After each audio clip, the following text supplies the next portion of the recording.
Dear friends, welcome back to the lecture series of judicial examination. In today's lecture, we will discuss third part of examination of witnesses. That is section 144 to section 150 we will discuss under this particular lecture. तो आज हम examination of witness का third part discuss करने वाले हैं, जिसमें हम cover करेंगे सेक्शन 144 से लेकर सेक्शन 150 इंडियन एविडेंस एक्ट 1872 का। साथ ही साथ इस पर पूछे गए क्वेश्चन भी हम डिस्कस करने की कोशिश करेंगे और ऐसे क्वेश्चन जो एग्जामिनर इन सेक्शंस पर पूछ सकता है वो भी हम डिस्कस करेंगे। So let's start the topic.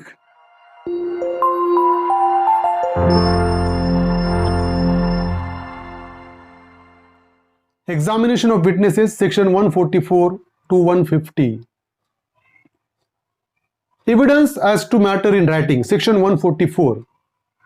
So any witness may be asked whilst under examination whether any contract, grant or the other disposition of property as to which he is giving evidence was not contained in a, and if he says that it was, or if he is about to make any statement as to the contents of any document which in the opinion of court ought to be produced, the adverse party may object to such evidence being given until such document is produced or until facts have been proved which entitle the party who called the witness to give secondary evidence of it.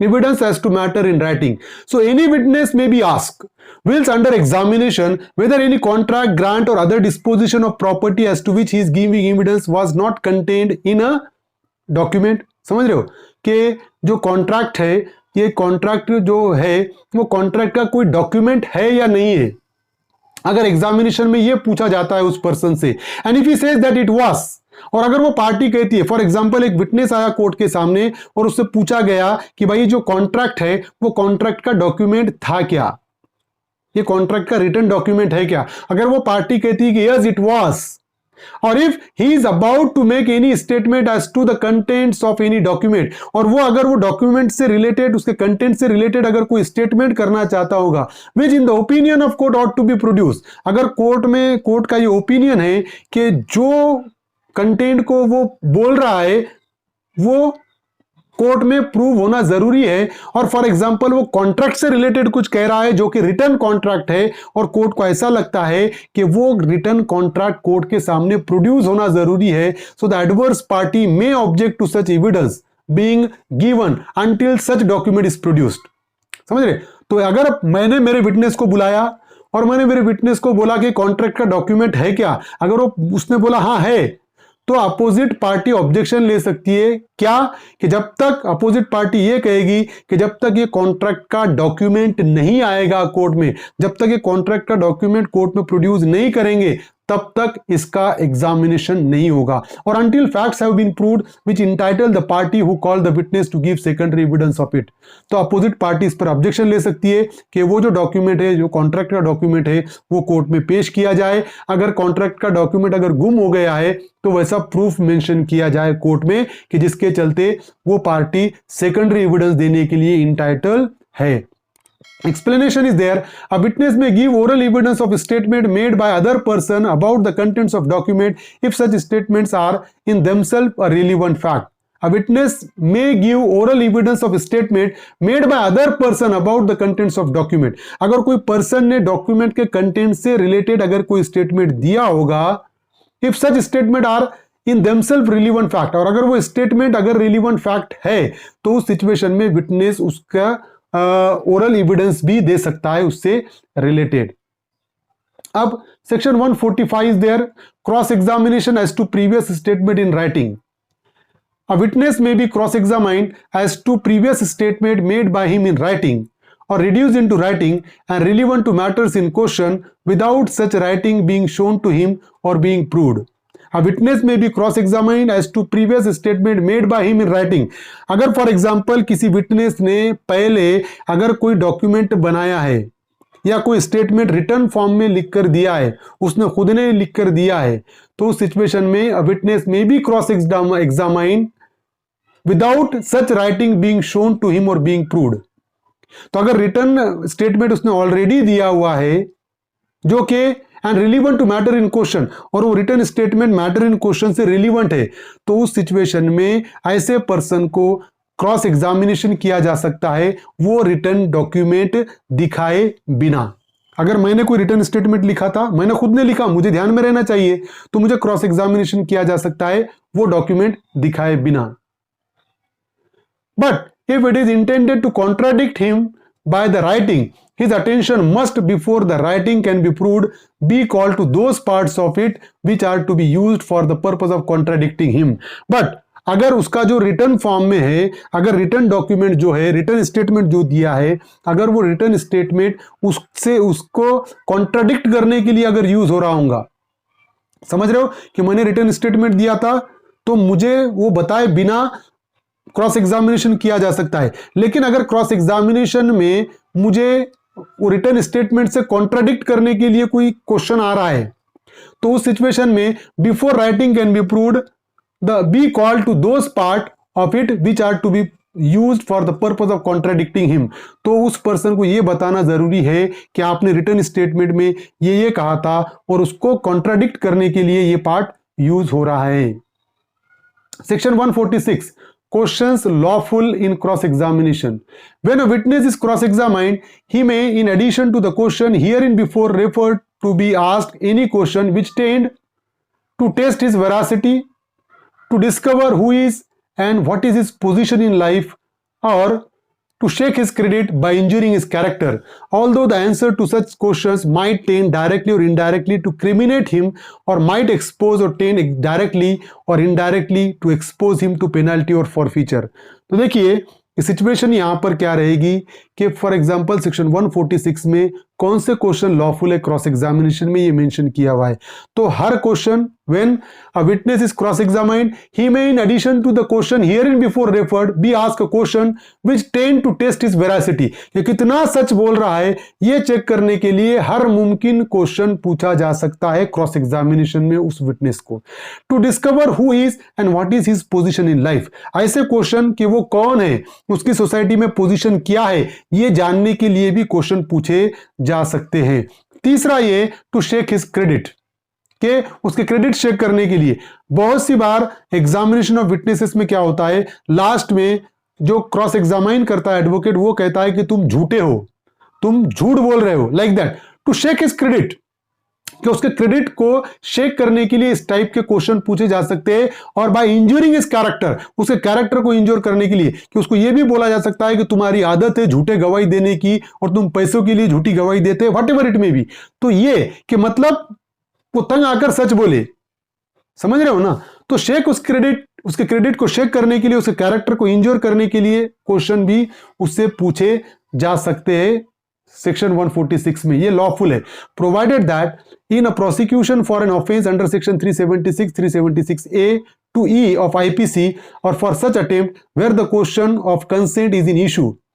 अगर for example rape का offence है और वहां पर वो woman, वो victim जो है उसकी कंसेंट थी या नहीं थी, अगर ये इशू में है, तो it shall not be permissible to put question in the cross examination of the victim as to the general immoral character और प्रीवियस सेक्सुअल एक्सपीरियंस और such victim with any person for proving such consent और the quality of consent. समझ रहे हो कि अगर कोई victim है रेप की, उसकी कंसेंट थी या नहीं थी, अगर ये क्वेश्चन में है तो क्रॉस एग्जामिनेशन में ऐसे क्वेश्चन नहीं पूछ सकता एडवोकेट कि जिसके जरिए उसका कैरेक्टर इमोरल कैरेक्टर है ये प्रूव करने के लिए कोई क्वेश्चन नहीं पूछ सकता, या ऐसा क्वेश्चन नहीं पूछ सकता कि उसका प्रीवियस सेक्सुअल एक्सपीरियंस है, ऐसा ऑलरेडी उसने किसी के साथ किया था। इस तरीके के क्वेश्चन क्रॉस एग्जामिनेशन में नहीं पूछे जा सकते हैं, समझ रहे हो। तो कंसेंट प्रूव करने के लिए ऐसे क्वेश्चन रेप के विक्टिम से पूछे नहीं जा सकते।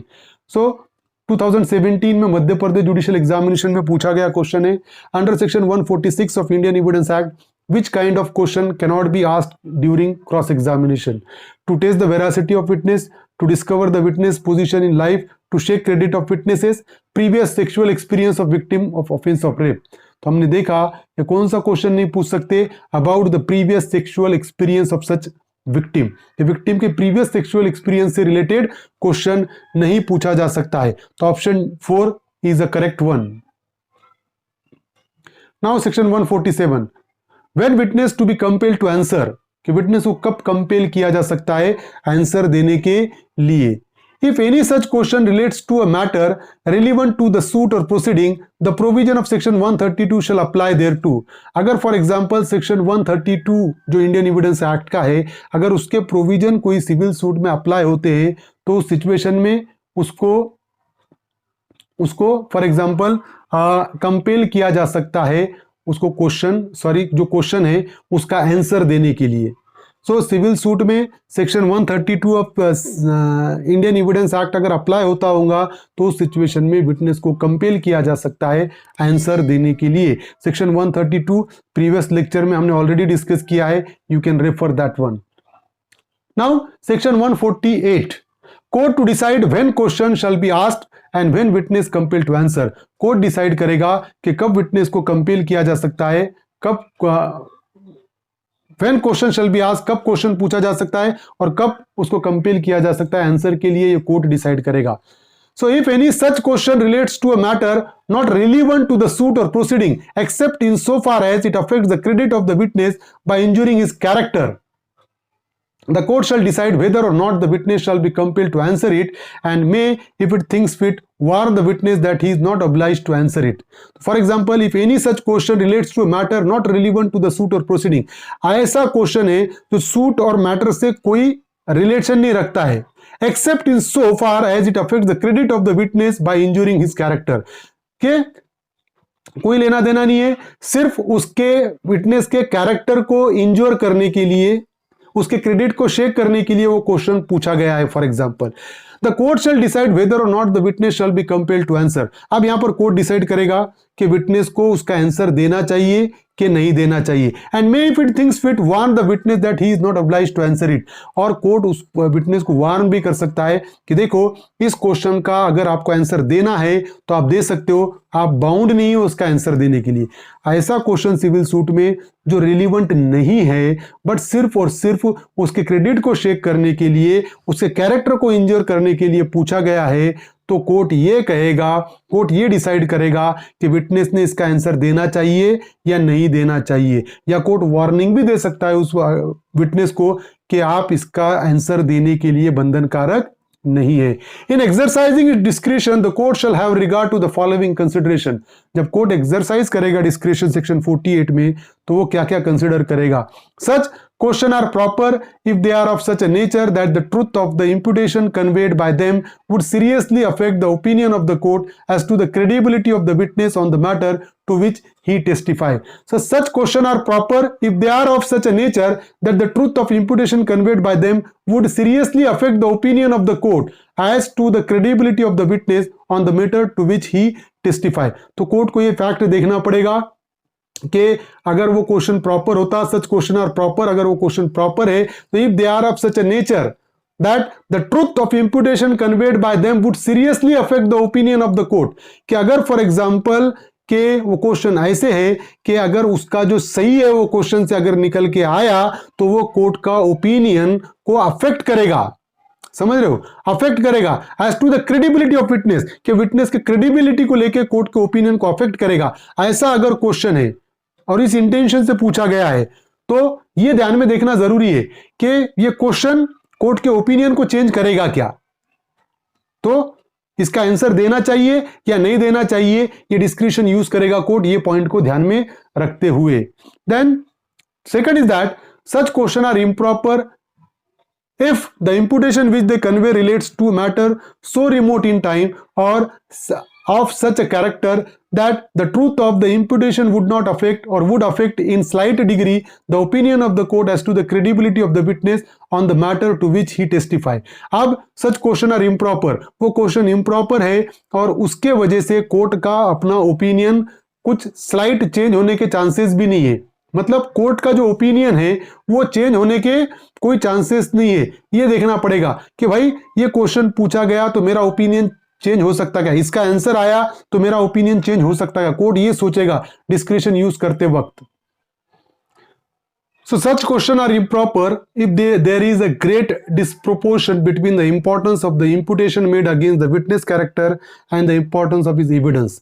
तो अगर फॉर एग्जाम्पल ऐसा क्वेश्चन है जो मतलब क्वेश्चन कोट ऐसा इम्प्रॉपर है, question are improper if there is a great disproportion, अगर दोनों के बीच में ग्रेट डिस्प्रोपोर्शन है between the importance of such imputation made against the witness character, जो विटनेस के कैरेक्टर को ब्लेम किया गया है वो, and the importance of is evidence, उसके एविडेंस के इंपॉर्टेंस के बीच में, और कैरेक्टर को जो ब्लेम किया उसका इंपॉर्टेंस, अगर दोनों के बीच में ग्रेट डिस्प्रोपोर्शन है, वो एक दूसरे से मेल नहीं खा रहे हैं, ये भी कोर्ट को ध्यान में रखना पड़ेगा कि ये क्वेश्चन इम्प्रॉपर है, और ऐसे क्वेश्चन का वो विटनेस बाउंड नहीं है, उसको कंपेल नहीं करेगा कोर्ट आंसर देने के लिए। Fourth is that the court में if it sees fit draw from the witness's refusal to answer the inference that the answer if given would be unfavorable। तो अगर फॉर एग्जांपल विटनेस रिफ्यूज करता है answer देने के लिए, तो वहां से कोर्ट एक अटेंशन ड्रॉ कर सकता है, कोर्ट वहां से एक चीज ले सकता है कि अगर ये आंसर देता तो वो उसको अनफेवरेबल रहता, इसीलिए उसने आंसर नहीं दिया, ऐसा भी कोर्ट कंसिडर करेगा, और उस हिसाब से कोर्ट उसको कंपेल भी कर सकता है आंसर देने के लिए। Now section 149, question not to be asked without reasonable ground. No such question as is referred to in section 148 ought to be asked unless the person asking it has reasonable ground for thinking that the imputation which it conveys is well founded. A pleader is informed by a person in court that an important witness is a dacoit. The informant, on being questioned by the pleader, gives satisfactory reason for his statement. This is a reasonable ground for asking the witness whether he is dacoit. So, section 149 क्या कहता है कि question तब तक नहीं पूछा जा सकता है तब तक वो क्वेश्चन पूछने के रीजनेबल ग्राउंड नहीं होंगे। अगर रीजनेबल ग्राउंड अगर फाउंड होते हैं तभी क्वेश्चन पूछा जा सकता है, अदरवाइज नॉट। जैसा कि एग्जांपल में है, a pleader is informed by the person in court that a important witness is a dacoit. जो प्लीडर था कोर्ट में, उसको एक इंफॉर्मेशन दी गई कि जो विटनेस है, ये विटनेस क्या है, डकेट है।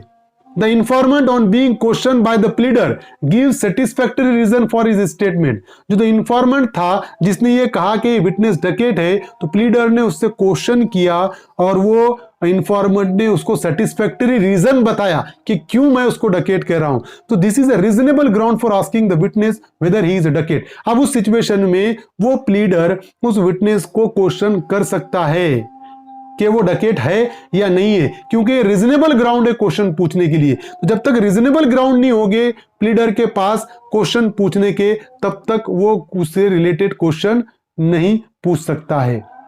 Another example is that a witness of whom nothing whatever is known is asked at random whether he is a dacoit. There are here no reasonable ground for the question. A witness of whom nothing whatever is known is asked at random whether he is a dacoit. मेरे पास कुछ भी information नहीं है और मैं randomly बोल रहा हूं कि whether he is a dacoit or not, कि ये डकेट है या नहीं है। So there is no reasonable ground for the question. तो उस सिचुएशन में रीजनेबल ग्राउंड नहीं है क्वेश्चन पूछने के लिए और मैं क्वेश्चन नहीं पूछ सकता हूं। तो मेरे पास कोई क्वेश्चन पूछने के लिए रीजनेबल ग्राउंड रहेंगे तभी मैं क्वेश्चन पूछ सकता हूं, otherwise not. Without a reasonable ground I can not ask a question. There is a such restriction mention under section 149। Section 150, procedure of court in case of question being asked without reasonable ground. If the court is of opinion that any such question was asked without reasonable ground, if the court feels that some party has asked a question without reasonable ground, कि without reasonable ground कोई pleader ने question पूछा, ऐसा अगर court को लगता होगा, it may, if it was asked by any barrister, pleader, वकील or attorney, report the circumstances of the case to the high court or other authority to which such barrister, pleader, वकील or attorney is subject in the exercise of his profession। तो अगर कोई वकील, attorney या pleader अगर question ऐसा पूछता है जिसके उसके पास रीजनेबल ग्राउंड नहीं है, विदाउट रीजनेबल ग्राउंड अगर क्वेश्चन पूछता है, तो वो कोर्ट क्या करेगा, वो कोर्ट हाई कोर्ट को वो मैटर रिपोर्ट करेगा, या कोई दूसरी अथॉरिटी जो इन पर्टिकुलर पर्सन पे अथॉरिटी रखती है, वो अथॉरिटी को ये मैटर रिपोर्ट करेगा कि ऐसा ऐसा अनरीजनेबल ग्राउंड पे ये क्वेश्चन पूछा गया है, और वो हाई कोर्ट या प्रॉपर अथॉरिटी उन पर डिसिप्लिनरी एक्शन भी ले सकती है। तो रीजनेबल ग्राउंड अगर है तो क्वेश्चन पूछ सकता है, unreasonable without reasonable ground question पूछेगा तो कोर्ट उस अटॉर्नी की, उस प्लीडर की रिपोर्ट कर सकता है हाई कोर्ट को। So these are the particular provision which we have discussed. I hope you understand this topic. If you understand this topic, please subscribe my channel, hit the notification button, hit the like button, and share this video with your friends. Thank you very much.